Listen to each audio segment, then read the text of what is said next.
Hello.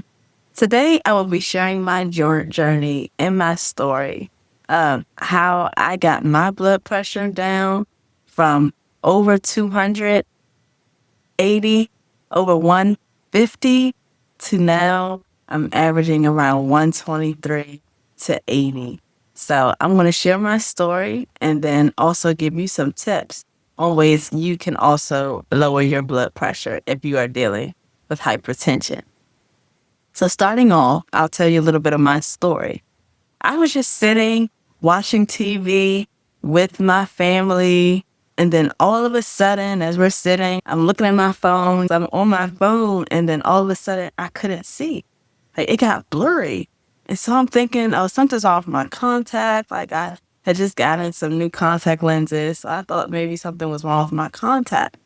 And then I had a really bad headache. And I was like, okay, I get headaches sometimes. So maybe it's okay. I'll be fine. And then I wake up the next day and it's worse. So I'm really having a real bad issue with my vision. Everything is blurry. Specifically, my one eye was really bad. And so I went to the eye doctor. I said, Doctor, there's something wrong with this contact. I think you gave me the wrong prescription. There's no way I can't see out of this thing. And so he looks, he said, okay, I think it's right, but I'll check you out. So I goes back in the back, he puts the thing on my eye, and it's like, it's fine. And then he shines a light, and his face changed. It went from casual concern to almost a look of horror. And then that's when he informed me I need to go to the emergency room immediately because there was some bleeding coming from my eye. And so upon me going to the emergency room, they were also having some challenges. They couldn't read my blood pressure because it was so high. It was going off of the radar of the screen that tells you what the blood pressure was. So they rushed me to the back. They pumped me with potassium. They, get me down into a blood pressure reading that is still bad, but they run me back through all these tests and all these things. And it was determined that I had an emergency episode in my blood pressure. I think when they finally got to measure it, I want to say it was around 260 to 80. And that bottom number was around in the 100s, so between 120 and 130, which is crazy now that I know what a normal BP is. So that was a very tragic, hard time for me. And in the midst of it, I remember nurses telling me, how are you still alive? How are you still here?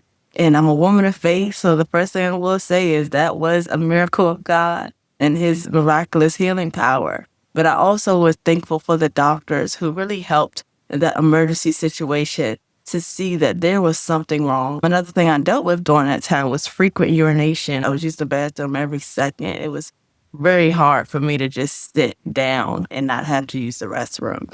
And so all these things were going on, my vision, my head, a lot of things were going on. But like I said, the doctors, they really helped me. And so my message to you, and the next thing I want to share is if you are feeling not normal, to go see your doctor. The first step in hypertension and making sure you keep your blood pressure under control is noticing when something is not right. So if you notice that there's some changes, whether that's headaches or whether that's vision, this could be a symptom that you're even in a hypertensive state, or you could even be suffering from some type of medical emergency, including a stroke.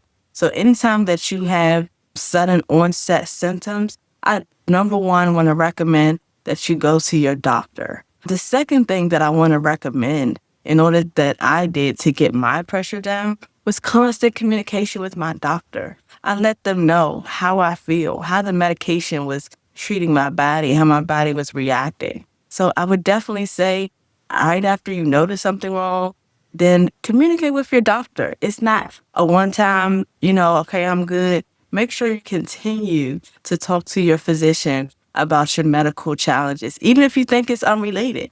I mean, if you have to see specialists, see your specialist. And another thing, in between your visits, make sure you're recording what's going on. If you're noticing some symptoms, write those symptoms down. Write the date down. And those are some tools that can really help you make the most of your doctor's visits. And on top of your doctor's visits, the number 3 thing I want to share with you in order to assist with hypertension management would be to make sure that you are eating well, eating well is such a game changer. I'm a person who I love wings. I love fried food. I love French fries, but I understand that salt is not our friend when we are dealing with hypertension. So try to cut out some of those high salt items. And another thing I did, I even switched my seasonings. I do not use any seasonings that I know have a high salt content.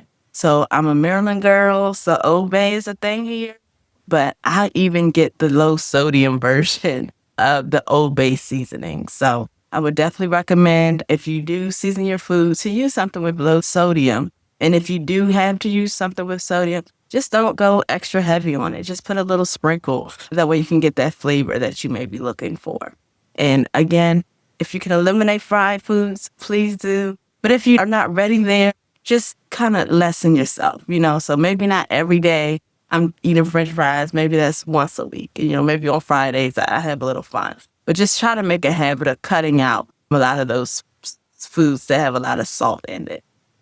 When I tell you I up my fruit intake, it's specifically those foods that are high in potassium, those fruits, those berries and bananas, all those things. Those are going to help with your potassium. And if you're dealing with hypertension or any kidney challenges like I currently have, with the incident, I developed stage 2 kidney disease. And so because I have that, as well as hypokalemia, which is low potassium, I tend to make sure I'm getting that potassium to supplement the medication that I take. So bananas are my friend, sweet potatoes as well. So just look up those high potassium rich foods, and that would definitely include bananas. That's also going to include sweet potatoes. That's also, even potatoes can be a good thing for you to increase your diet to help with the potassium intake. Additionally, exercise. So we talked about going to your doctor. We talked about what to do in between visits, measuring, making sure you're, documenting your blood pressure. And then we also talked about the diet. And so the next thing, exercise. So move that body. The biggest thing that I would say dramatically increase just wellness as a whole, I would say it's walking.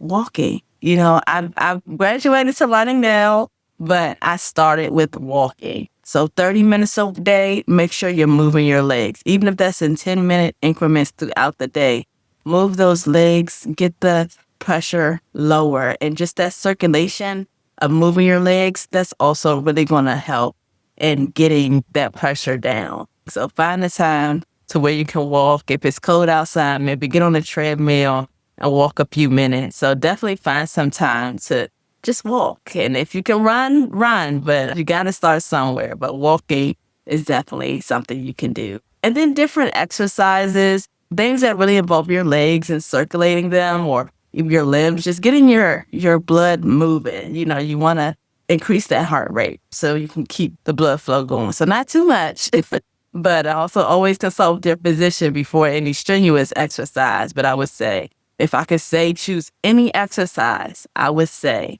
walking.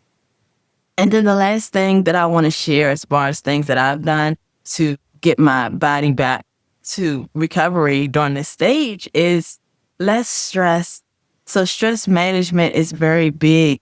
If you have a lot of stressors in your life, it can really interfere with your blood pressure. And, I hear people joke all the time, oh, you raising my pressure, you stressing me out, you raising my pressure.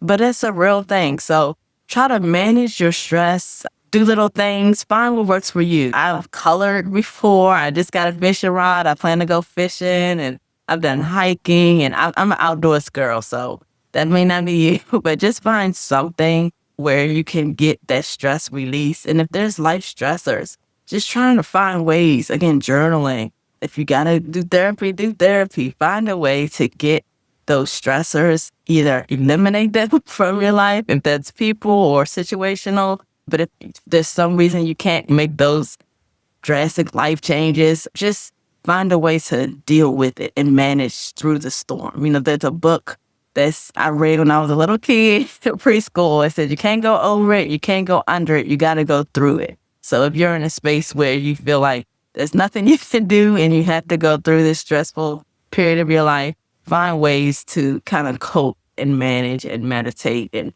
just calm yourself so that you can have a balanced life. So these are the things that I want to share. I thank you for hearing my story. I always feel brave sharing because I'm a very private person, but I want to save lives. I want you all to live a long, healthy, fulfilling life. And these are just some tips that hopefully can inspire you to take your health seriously, or if you are taking your health seriously, to something to kind of keep you on that path and on that journey.